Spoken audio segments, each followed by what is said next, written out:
수십 년간 계속되고 있는 한일전이 있습니다.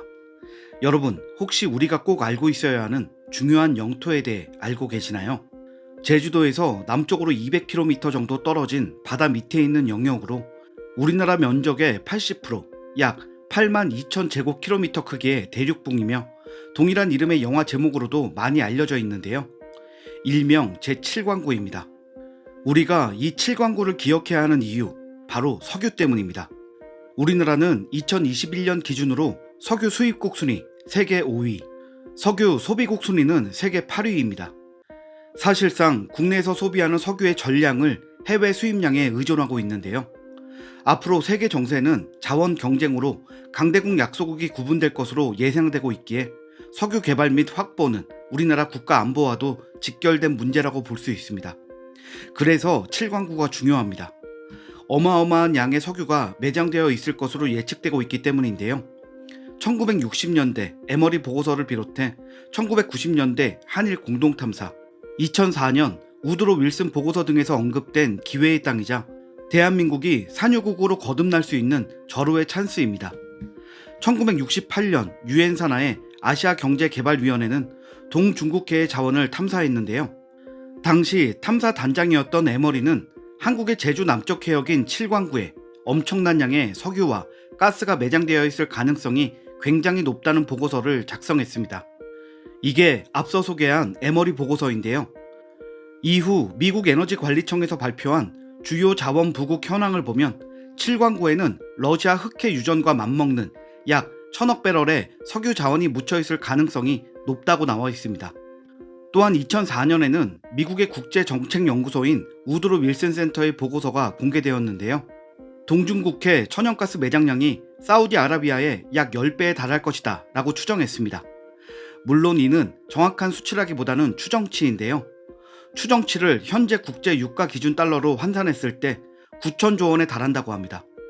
추정치의 반 정도라도 실제로 매장되어 있다면 우리는 엄청난 이익을 보게 됩니다. 그리고 연구소들의 추측은 사실일 가능성이 높습니다. 실제로 7광구 인근 중국 쪽 해안에서 중국이 유전 개발에 성공했기 때문입니다. 그런데 바다 아래의 석유는 서로 이어져 있는 경우가 많고 7광구 근처 1km 정도 떨어진 곳에 위치한 중국 유전에 우리 영역에 있는 모든 석유를 빼앗길 수도 있다는 것이 문제인데요. 7광구에 대해 조금만 살펴봐도 이곳을 빨리 개발해야 하는 이유가 충분한 것 같죠. 하지만 우리는 7광구가 국제적 이슈로 떠오른 지 수십 년이 흐르는 동안 석유를 단 한 방울도 얻지 못한 채 시간을 보내고 있습니다. 바로 의도가 다분한 일본의 방해 때문입니다. 7광구는 우리나라와 일본 사이에 자리하고 있고 눈으로 보이는 지리적 위치만 보면 일본에 조금 더 가깝다고 하는데요. 하지만 과거 7광구 소유권으로 분쟁이 일어났을 당시에 국제해양법은 인접 국가들의 해양 경계는 대륙에서 뻗어나온 대륙붕을 중심으로 판단한다는 대륙붕 중심론이 우세였습니다. 그리고 7광구의 대부분은 우리나라의 대륙붕과 연결되어 있었기에 정당하게 우리의 영역으로 인정받았습니다. 그럼에도 포기할 수 없었던 일본은 지리적 위치가 가까운 것을 내세우며 한일 공동개발구역 JDG를 제안하게 되는데요. 당시 자본도 기술도 시간도 아쉬운 쪽이었던 우리는 결국 1974년 1월 일본과 대륙붕 협정을 맺게 됩니다. 7광구에 해당하는 영토를 영유권 문제는 추후 논의하고 늦기 전에 공동으로 개발하자는 한일 공동개발구역으로 설정한 것입니다. 여기서 공동으로 개발하자고 합의를 잘 맞췄는데 왜 수십 년간 석유를 얻지 못했나 하는 의문이 드는 분도 계실 텐데요. 그건 이 협정 자체가 일본이 파놓은 함정이었기 때문입니다. 대륙붕 협정 조약을 보면 석유 자원 탐사와 시추는 반드시 한일 양국이 함께 해야 한다라는 독소 조항이 있습니다. 때문에 일본이 안 한다며 거부하면 우리는 독자적으로 탐사를 할 수 없는 상황이 된 것입니다. 실제로 협정이 정식 발효된 1978년 이후 석유 탐사 초기에는 7광구 몇 곳에서 소량의 석유 자원을 확인할 수 있었다고 합니다. 하지만 공동으로 개발해야 하는 일본이 갑자기 탐사를 중단해버립니다. 석유가 매장되어 있을 가능성이 낮기에 경제성이 없다는 이유였는데요.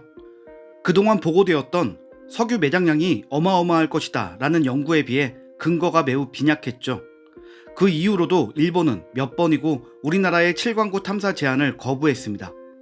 70년대, 80년대 당시에 우리나라는 자체적으로 석유 자원을 탐사할 자본과 기술력이 약했기에 원수의 나라 일본과 함께 하더라도 한반도의 미래를 위해 하루빨리 탐사하려고 노력했는데요. 하지만 일본은 지금까지도 계속 거부하며 버티고 있습니다. 솔직히 칠광구를 대하는 일본의 태도는 이치에 맞지 않는 행동이죠. 경제성이 없는 구역이라면서 왜 그 구역을 차지하기 위해 협정을 맺자고 제안하고 그렇게 애를 썼던 걸까요?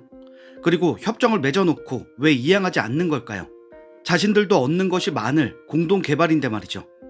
자신들의 이익을 포기하면서까지 수십 년간 한국을 방해하는 이유가 무엇인가에 대한 답은 몇 년 전 밝혀졌습니다.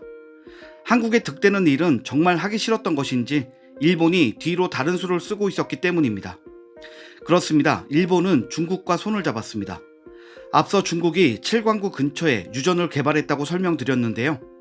2008년 중국이 발견한 그 유전, 일본은 그것을 이용해 한국의 앞길을 막고 중국 측 유전으로 칠광구 내의 석유는 다 빼가는 작전을 짠 것 같습니다. 중국 유전 소식을 듣자마자 중일 공동 개발을 합의하고 중국의 협정 체결을 애원한 것인데요. 지리적으로 더 가까운 곳에서 할 수 있는 한일 공동 개발은 수십 년간 나몰라라 하고 있으면서 중일 공동 개발에 애걸복걸하는 것은 초등학생이 보아도 그 속셈을 알 것 같습니다. 문제는 대륙붕 협정은 정식 발효 50년 뒤인 2028년에 만료된다는 것인데요. 지금과 같이 아무것도 하지 못한 채 협정이 끝난다면 그 이후에 또다시 길고 긴 분쟁을 겪어야 합니다. 게다가 일본에 더해 칠광구 근처에 유전을 소유한 중국까지 소유권 분쟁에 끼어든다면 소송과 분쟁으로 우리의 시간을 빼앗기는 동안 중국은 자기들 유전을 통해 야금야금 칠광구의 석유를 다 챙겨갈지도 모를 일이죠. 그럼 일본은 중국 옆에서 이득을 챙길 것이고요.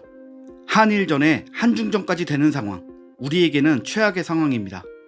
그렇게 협약이 유효할 때 석유 탐사를 시작해야 합니다. 협정 만료 기한까지 남은 기간은 약 5년, 하지만 실질적으로는 2년 반 정도의 시간밖에 남지 않았습니다. 기본 조약 중 협정 만료 3년 전에 한쪽이 연장이나 파기를 서면 통보하면 협정은 연장되거나 종료될 수 있다라고 규정하고 있기 때문이죠. 일본이 협정 만료 3년 전인 2025년 9월에 조약 파기를 통보하면 우리는 수십 년간 협정을 유지한 소득도 없이 눈을 뜨고 코가 베이게 될 것입니다. 상황이 이렇게 돌아가자 정치권에서도 빨리 탐사를 시작하거나 협약을 연장할 방도를 찾아야 한다라는 여론이 강해지고 있는데요.